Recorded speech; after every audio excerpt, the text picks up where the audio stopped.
Bab 6621. Sebagai kelompok pertama yang datang dan tidak menyerah, Yamaguchi Gumi merasa sangat tidak nyaman saat itu. Yang paling mereka inginkan sekarang bukanlah melarikan diri, namun bagaimana cara membuktikan ketidakbersalahan mereka. Karena perasaan tidak mampu membela diri ini benar-benar tidak nyaman. Inagawa Kai juga sangat tertekan pada saat itu. Mereka mengira mereka terjebak di dalam toples. Namun mereka tidak menyangka bahwa ketika mereka masuk untuk menangkap kura-kura itu, mereka juga berubah menjadi kura-kura. Tidak ada yang tahu siapa yang menghalangi jalan keluar di luar. Namun, musuh jelas memiliki keunggulan. Mereka mengepung wilayah itu dengan mobil dan membangun benteng pertahanan, yang benar-benar tak terkalahkan. Di sisi lain, tidak ada apapun yang menutupi mereka, kecuali selusin mayat yang tergeletak di depan pintu. Intinya adalah, menggunakan mayat sebagai tameng tidak akan membantu mereka untuk segera keluar, karena musuh akan menyerang begitu mereka menampakkan kepala. Karena pengepungannya relatif besar, ada beberapa mobil di luar pintu keluar. Jika mereka berlari keluar dalam sekali tarikan napas, mereka mungkin bisa menggunakan mobil-mobil ini sebagai tempat berlindung. Namun jarak dari pintu keluar ke mobil setidaknya 20 hingga 30 meter. Area seluas 20 hingga 30 meter ini semuanya merupakan celah tembak musuh. Beberapa orang sama sekali tidak bisa bergegas keluar, dan bahkan jika mereka bergegas keluar, mereka tetap akan berada dalam kepungan musuh. Tidak ada jalan keluar, yang berarti mereka hanya bisa bersembunyi di sini untuk saat ini. Dalam hal ini, bekerja sama dengan Yamaguchi Gumi terdengar seperti ide yang bagus. Namun, warga Inagawa Kai lebih khawatir bahwa Yamaguchi Gumi telah menerima uang yang disembunyikan itu. Jika mereka bekerja sama dengan mereka dan melakukan pelarian bersama, itu sama saja dengan membantu mereka melarikan diri dengan menyamar. Bagi mereka, semua orang bekerja sama untuk melarikan diri, dan itu tidak masalah. Namun, melarikan diri bersama dan mendoakanmu sukses besar sama sekali tidak mungkin. Saat ini, 11 pembunuh bayaran yang bersembunyi di luar aliansi Bluestone juga berada dalam dilema. Karena radius pengepungan Sumiyoshikai cukup besar, sehingga mereka dapat bersembunyi sementara di belakang dan di bawah beberapa mobil. Meskipun belum ditemukan, mereka sama sekali tidak bisa bergerak saat ini. Sumiyoshikai yang baru telah membangun pagar pembatas di luar pintu masuk dan keluar, dan mereka kalah jumlah. Jika mereka bertindak gegabah, begitu mereka ketahuan, mereka pasti akan menjadi sasaran pihak lain. Pemimpin kecil dari Sumiyoshikai itu juga merasa bahwa dia memiliki keuntungan karena berjaga di luar. Untuk semakin memperbesar keunggulannya, dia berkata kepada anak buahnya, Kalian mendapatkan beberapa kendaraan off-road dengan tenaga kuda yang tinggi. Nanti, saya akan membuka celah dalam pengepungan itu, dan Anda bisa masuk dan mendorong kendaraan lain yang mengepung ke kedua sisi dan menyingkirkan semuanya. Jika mereka bergegas keluar dan menggunakan kendaraan-kendaraan di luar sebagai kedok, ini akan agak merepotkan bagi kami.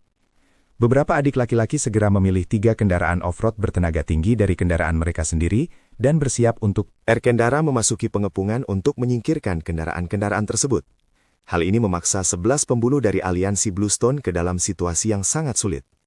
Mereka kini bersembunyi di dalam kendaraan-kendaraan yang tersebar itu. Jika pihak lawan membersihkan kendaraan, mereka pasti akan menemukan mereka bersembunyi di sana. Namun dalam situasi ini, mundur atau bergegas keluar bukanlah tindakan yang realistis.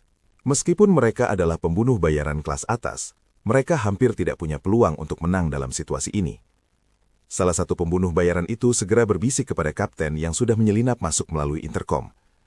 Kapten, sekelompok orang di luar sedang berusaha menyingkirkan mobil-mobil yang ada di pintu masuk. Kita akan segera terbongkar. Apa yang harus kita lakukan? Sang kapten mendengarkan suara yang keluar dari headset dan merasakan kegelisahan para anggota Inagawa Kai di sekitarnya. Dia mengumpat dalam hatinya, "Kau benar-benar bodoh sekali. Bolehkah saya menelpon Anda kembali sekarang?" Jika saya menelepon Anda kembali, bukankah saya akan terbongkar? Melihat bahwa kapten lambat menjawab dan mobil lain semakin mendekat, si pembunuh memanfaatkan suara mesin yang gaduh dan dengan cepat meninggikan suaranya lalu berteriak. "Kapten, tolong katakan sesuatu." Kapten mendengar suara kasar di headset dan mematikan komunikator karena takut. Namun suara itu masih terdengar oleh orang-orang di masyarakat Inagawa. Salah satu anggota perkumpulan Inagawa berbisik. Siapa sih yang masih ngobrol di telepon jam segini? Sang kapten tidak berani mengatakan apapun. Lagi pula di sekitarnya gelap, dan tidak masalah apakah mereka mendengar panggilan itu. Selama suara terputus, mereka tidak akan menemukannya. Ada lebih dari satu anggota perkumpulan Inagawa yang mendengar panggilan itu. Namun di dalam sangat gelap, sehingga tidak ada yang bisa melihat siapa yang ada di sekitar. Jadi tidak ada yang tahu dari mana suara itu berasal. Pada saat itu, seseorang berkata, "Saudara, aku merasa sepertinya ada mata-mata di sini. Aku baru saja menemar sesuatu tentang kapten di alat komunikasi, tapi aku tidak mendengar sisanya." Mata-mata? Kapten perkumpulan Inagawa langsung waspada. Di depan ada serigala dan di belakang ada harimau, dan dia tidak bisa melihat apapun dengan jelas di sekitarnya. Dia mungkin disusupkan oleh musuh. Jadi dia mendapat ide dan langsung berkata, Saudara-saudara, segera berbaring dan keluarkan ponsel kalian untuk melihat apakah ada wajah asing di sekitar kalian. Sialan, Kapten Aliansi Bluestone sangat marah hingga ia mengumpat dalam hatinya. Jika binatang-binatang buas ini benar-benar datang seperti ini, aku khawatir mereka akan menangkapku begitu bertemu. Meskipun saya terlatih dengan baik, saya tidak bisa mengalahkan 4 tangan dengan 2 kepalan tangan. Jika begitu banyak orang yang benar-benar menyerbu, aku sama sekali tidak bisa menahan diri. Bab 6622. Dalam situasi ini, dia sempat berada dalam dilema untuk beberapa waktu. Jika dia tetap tinggal, dia takut ketahuan oleh musuh. Namun jika dia berhasil melarikan diri, situasi di luar tidak akan menggembirakan. Selusin anak buahnya tidak tahu bagaimana cara menghadapinya. Jika dia terungkap saat melarikan diri, bukankah itu sama saja seperti diserang dari dalam dan luar? Saat dia ragu-ragu dan tidak tahu harus berbuat apa, tiba-tiba terdengar suara tembakan di luar. Salah satu anak buahnya bersembunyi di bagian depan mobil Toyota Alphard. Sumiyoshi Kai mengendarai kendaraan off-road langsung menuju mobil tempat dia bersembunyi. Mobil itu melaju sangat cepat dan tidak menunjukkan tanda-tanda melambat. Benturan itu menghantam sisi dan bagian belakang Alphard dengan keras, membuat Alphard terlempar ke samping. Si pembunuh yang bersembunyi di bagian depan mobil takut tertabrak mobil, jadi dia hanya bisa berguling dan mencoba bersembunyi di bawah mobil sebelah. Akibatnya, dia terlihat jelas berkat sorotan lampu depan. Para anggota Sumiyoshi Kai yang berjaga di luar pengepungan melihat bahwa ada orang-orang yang bersembunyi di sana. Tanpa menunggu pemimpin di tempat kejadian berbicara, mereka yang memiliki senjata langsung mengeluarkan senjata mereka dan menembak.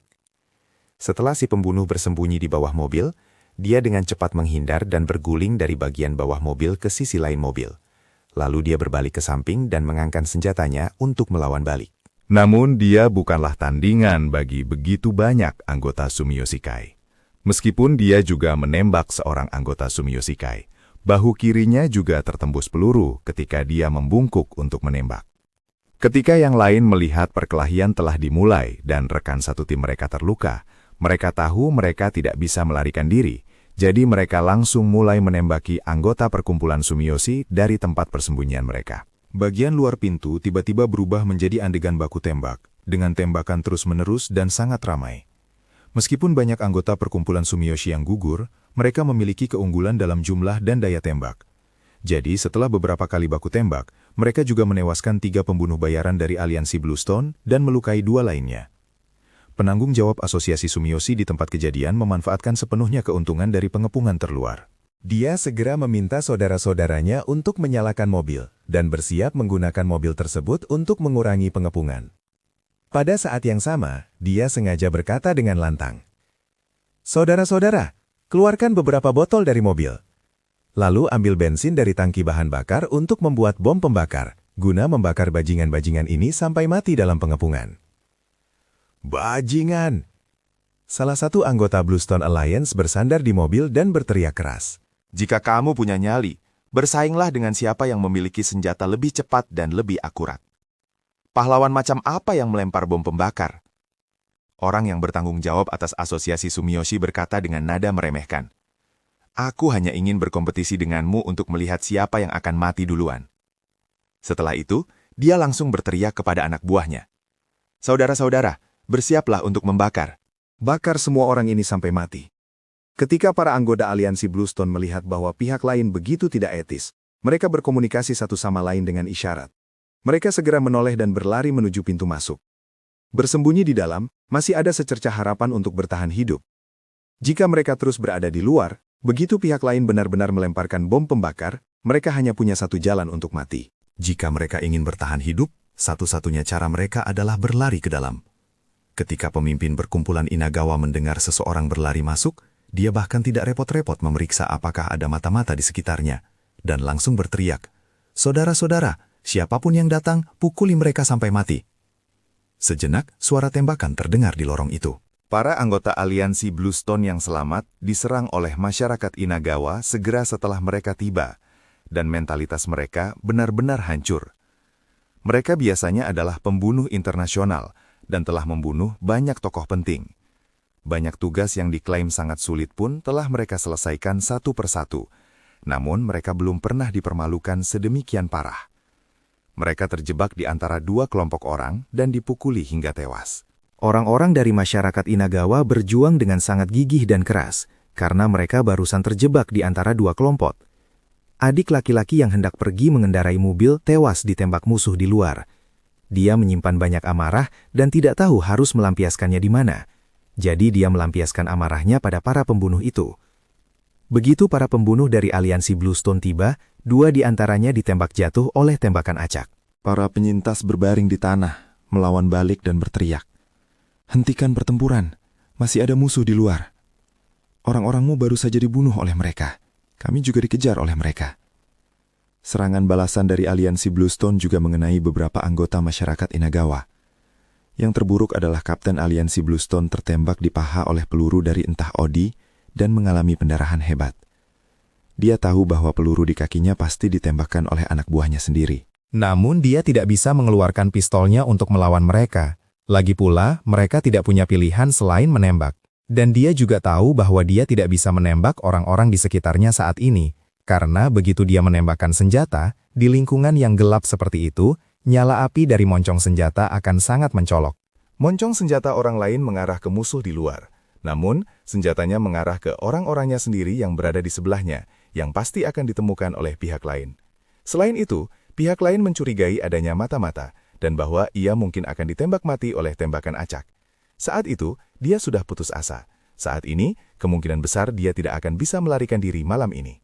Dia tak pernah menyangka bahwa lorong belakang panggung yang panjangnya beberapa ratus meter ini akan menjadi penggiling daging yang kejam, dan bahwa dia, bersama dengan para pembunuh elit dari aliansi Bluestone, akan didorong selangkah demi selangkah ke dalam mesin penggiling daging. Bab 6623. Awalnya, Bluestone Alliance mengira pekerjaan ini akan mudah dilakukan. Namun kini, lebih dari separuh penduduk telah tewas atau terluka, bahkan sebelum mereka melihat tawana. Para penyintas juga tidak mengalami masa-masa yang menyenangkan. Mereka menghadapi serangan gabungan dari kedua sisi, dan masih belum diketahui apakah mereka bisa bertahan hidup. Meskipun suasana di luar Sumiyoshikai jauh lebih santai, saat ini mereka sedang berada dalam dilema. Tidak ada yang bisa memastikan berapa banyak gangster yang bersembunyi di dalam, dan bukanlah hal yang realistis untuk membunuh orang demi masuk. Namun jika mereka menyerah sekarang, bukankah perjalanan itu akan sia-sia?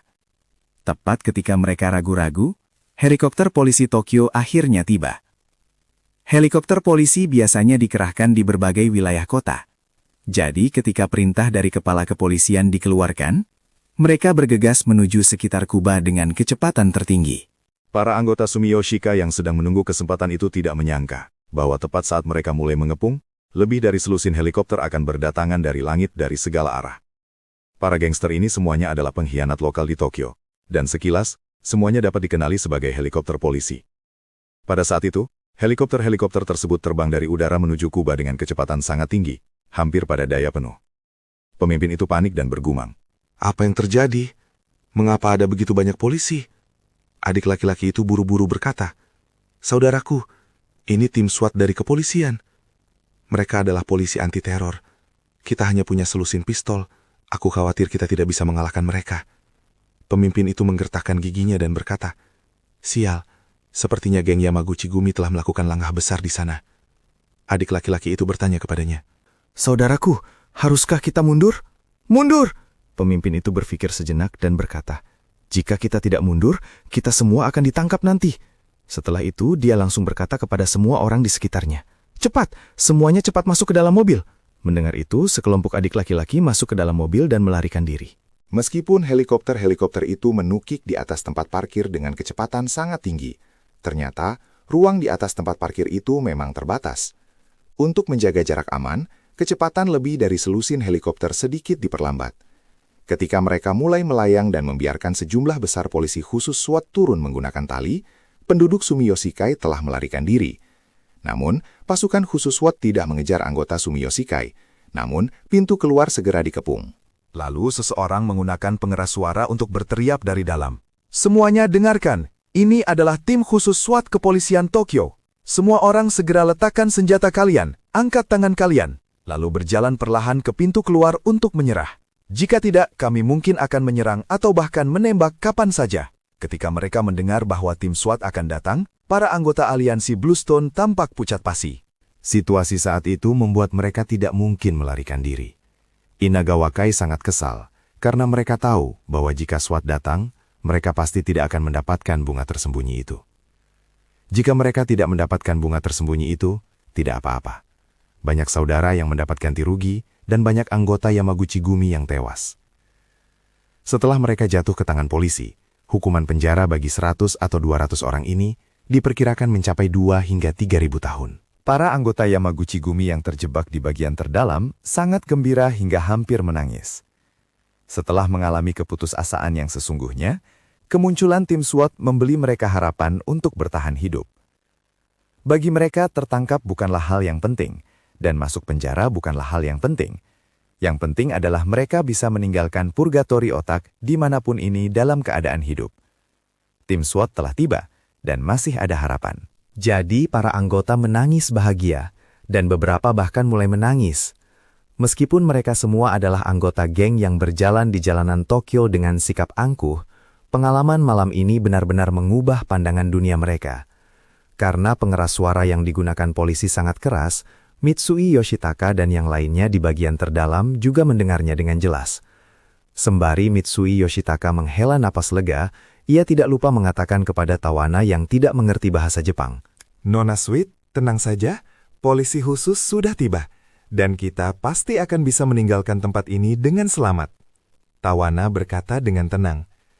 Dengan adanya Tuan Charlie di sini, saya tidak khawatir. Mitsui Yoshitaka kemudian menyadari bahwa dia telah mengatakan hal yang salah. Semua orang selamat dan sehat berkat Bapak Wade, bukan berkat tim SWAT yang baru saja tiba. Bab 6624. Lalu dia segera berkata kepada Charlie, Tuan Charlie, jangan khawatir. Saya sudah menyapa pemimpin tertinggi mereka, Kepala Kepolisian Umum, di kantor polisi. Mereka akan membantu kita menyingkirkan para anggota geng ini. Dan aku akan membiarkan mereka menjaga jarak aman dari Nona Sweet, dan tidak akan pernah membiarkan mereka melewati garis pertahanan Iga Ninja. Charlie berkata, nanti beritahu kepala polisi, dan minta dia menelepon saudaramu, dan memberitahunya bahwa dia mendengar dari putrimu bahwa kamu telah terbunuh. Saya ingin melihat apakah dia akan menyerahkan diri.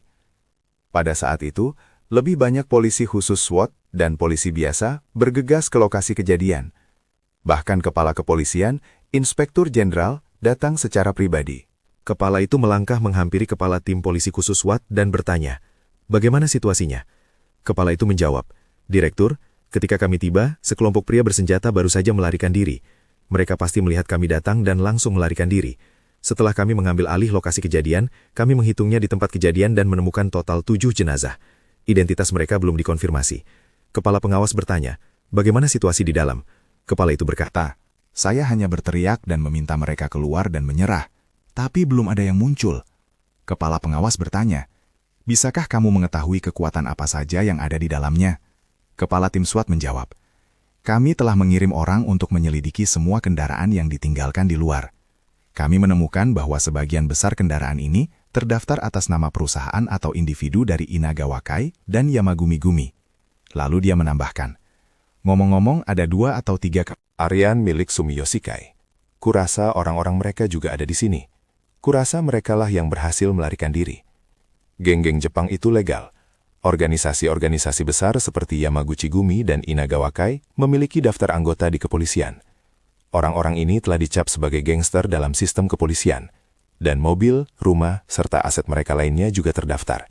Jadi sangat mudah untuk menyelidikinya. Ketika dia mendengar bahwa ketiga geng itu ada di sini, ekspresi kepala sekolah itu sangat buruk. Dia segera menepi dan memanggil Mitsui Yoshitaka. Begitu sambungan telepon terhubung, dia bertanya dengan sopan. Tuan Mitsui, Apakah Anda baik-baik saja? Mitsui Yoshitaka bersenandung.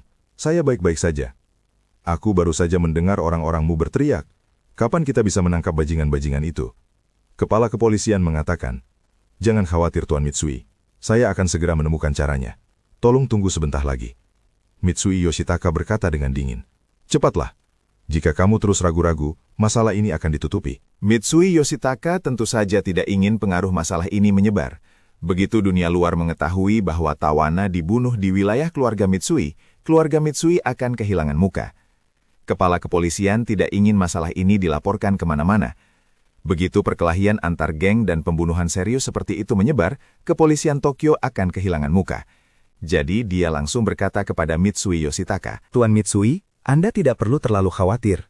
Lokasi kejadian telah diblokir sepenuhnya. Orang luar sama sekali tidak bisa masuk. Bahkan jika seseorang mengambil foto helikopter kami, kita bisa mengklaim bahwa kita sedang melakukan latihan. Singkatnya, kami tidak akan membiarkan masalah ini berlarut-larut. Mitsui Yoshitaka berkata, sebaiknya kau lakukan apa yang kau katakan. Jangan khawatir. Kepala kepolisian setempat berkata dengan hormat.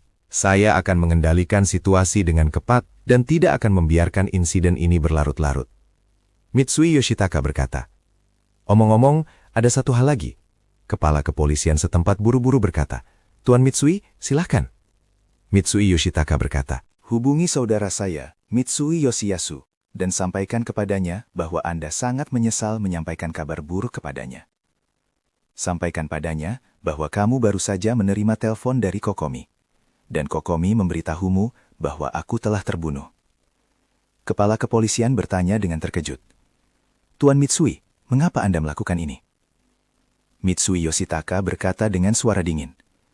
Jangan bertanya hal-hal yang tidak penting, langsung saja lakukan. Setelah itu, dia menutup telepon. Pada saat itu, kepala tim SWAT datang menemui inspektur dan bertanya kepadanya, Pak Kepala Sekolah, apa yang harus kita lakukan sekarang? Haruskah kita menyiapkan beberapa peralatan penyerangan dan mencari kesempatan untuk menerobos masuk? Tidak perlu. Kepala kepolisian itu berkata dengan wajah muram. Saya akan menghubungi langsung para pemimpin geng ini dan meminta mereka untuk menyerahkan diri dan membawa serta orang-orang itu. Bab 6625. Setelah polisi mengendalikan situasi. Setengah dari para pembunuh bayaran yang selamat dari aliansi Bluestone akhirnya menghela nafas lega. Lagi pula mereka adalah polisi, dan mereka harus mematuhi etika militer dasar. Mustahil bagi mereka untuk menabrakkan mobil ke dalamnya atau melemparkan bom ke dalamnya. Suku Yamaguchi-gumi juga merasa bahwa mereka melihat secercah harapan. Alih-alih terjebak di tempat ini dengan mayat di mana-mana dan darah mengalir seperti sungai, lebih baik ditangkap polisi dan dipenjara. Setidaknya, itu adalah tempat bagi orang-orang untuk menginap. Yang paling tertekan adalah Inagawakai. Mereka belum melihat kengerian yang menimpa Charlie, dan mereka hanya merasa bahwa operasi ini sangat tidak beruntung. Begitu tiba, mereka langsung bertarung dengan gerombolan bajingan Yamaguchi-gumi. Tidak masalah jika mereka tidak mendapatkan tunjangan apapun, namun jalan mundur mereka terputus. Mereka bertarung di koridor yang gelap, dan mereka ditangkap sebelum sempat melihat musuh. Kepala kepolisian sangat marah saat itu.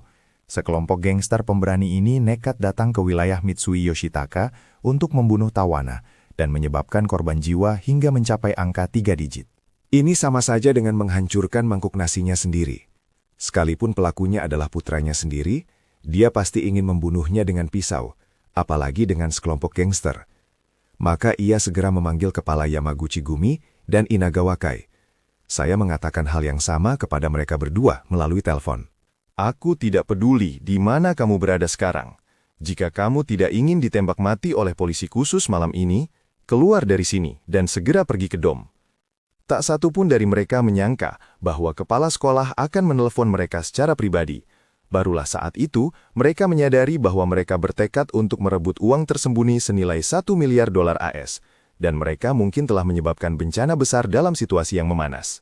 Meskipun keduanya adalah bos dunia bawah dengan puluhan ribu adik laki-laki di Jepang, ini tidak berarti bahwa mereka bisa berada di atas hukum. Biasanya, jika mereka terlibat dalam industri abu-abu marginal atau sesekali melakukan kejahatan kekerasan, polisi bisa saja menutup mata. Namun begitu mereka menyentuh sisi sebaliknya dari kepolisian, kehidupan mereka pasti tidak akan mudah. Terlebih lagi, orang yang menghubungi mereka adalah kepala kepolisian. Kepala kepolisian di Tokyo dan bahkan di Jepang. Menyinggung perasaannya adalah masalah terbesar bagi para gangster, dan mereka mungkin kehilangan nyawa mereka. Jadi, keduanya tak berani menunda dan segera berangkat menuju dom. Kepala kepolisian memanggil adik laki-laki Mitsui Yoshitaka, Mitsui Yoshiyasu. Mitsui Yoshiyasu sedang mengemudi ke Oshinohakai. Menurut dugaannya, saudaranya pasti telah dibunuh oleh samurainya saat ini juga. Bahkan putri satu-satunya, Mitsui Shinmi, mungkin juga telah terbunuh. Berdasarkan urutan suksesi keluarga Mitsui saat ini, seandainya kakak tertua meninggal, secara teori, keponakannya, Mitsui Shinmi, akan mewarisi harta tersebut. Jika keponakannya meninggal, dia bisa menjadi kepala keluarga berikutnya dengan tenang dan tanpa prasangka. Dia pergi ke Oshinohakai untuk menampilkan pertunjukan penuh. Untuk menghindari timbulnya kecurigaan atas tindakan malam ini, dia secara khusus menyewa beberapa pembunuh bayaran untuk menyerang rumah mewah tempat ayahnya tinggal di masa pensiunnya. Lalu ia mengerahkan helikopter keluarga dan pengawal bersenjata untuk memberikan dukungan. Dan bahkan dia pun berangkat sesegera mungkin. Jadi jika kakak tertuanya meninggal di dalam kubah, dia bisa lolos tanpa ketahuan. Kali ini dia merasa bahwa Tuhan sedang membantunya, karena pada saat ini, seseorang benar-benar menghabiskan $1 miliar AS untuk membeli nyawa tawana. Jika para pembunuh bayarannya membunuh mereka semua, dia bisa menyalahkan pria misterius di Amerika Serikat yang telah membuat kesepakatan rahasia. Pada saat itu, ponselnya tiba-tiba berdering. Dia melihat bahwa penelepon itu adalah kepala kepolisian, dan tiba-tiba dia merasa sangat gembira. Sejak meninggalkan kubah itu, dia terus menunggu kabar buruk. Namun dia tidak tahu siapa yang akan memberitahukan kabar buruk ini kepadanya. Setelah melihat panggilan dari kepala kepolisian, secara tidak sadar, ia berpikir bahwa kakak tertuanya pasti telah meninggal. Dan sekarang, polisi pasti sudah tiba di kubah itu. Jadi kepala kepolisian setempat menelponnya secara pribadi untuk memberitahukan kabar buruk tersebut. Jadi dia menjawab telepon dan berpura-pura penasaran, lalu bertanya, "Tuan Watanabe, mengapa Anda menelpon saya selarut ini?" Kepala kepolisian mempersiapkan emosi dan nada bicaranya, lalu berkata, "Tuan Mitsui, saya menelpon untuk menyampaikan kabar buruk." Saat itu, Mitsui Yoshiyasu tidak lupa untuk bertindak. Dia buru-buru bertanya, "Tuan Watanabe, mungkinkah ayahku di Oshinohakai mengalami kecelakaan?" "Tidak, kepala kepolisian itu berbohong. Itu saudaramu, Tuan Mitsui Yoshitaka. Dia tewas di dalam kubah." "Apa?" Mitsui Yoshiyasu berpura-pura sedih dan bertanya, "Kau bilang saudaraku terbunuh? Bagaimana mungkin ini terjadi?" "Kamu pasti berbohong padaku, kan?" Inspektur itu berpikir dalam hati, "Yah, aku memang berbohong padamu. Saudaramu memintaku untuk melakukannya. Apa kau mendengarnya atau kau sengaja mempermainkanku?" Memikirkan hal itu, dia menghela napas panjang dan berkata tanpa daya, "Saya sangat menyesal, Tuan Mitsui. Saudaramu memang sudah meninggal. Malam ini, banyak anggota geng dan bahkan banyak pembunuh bayaran profesional datang ke dom untuk membunuh tawana Sweet. Sayangnya, saudaramu dibunuh." Nah, oleh mereka. Mitsui Yoshiyasu tanpa sadar menekan dadanya dengan keras. Karena ketika dia mendengar kepala sekolah mengatakan hal ini, detak jantungnya hampir 2 kali lebih cepat. Namun hal ini bukan disebabkan oleh kesedihan, melainkan kegembiraan. Namun dia tetap harus bertindak.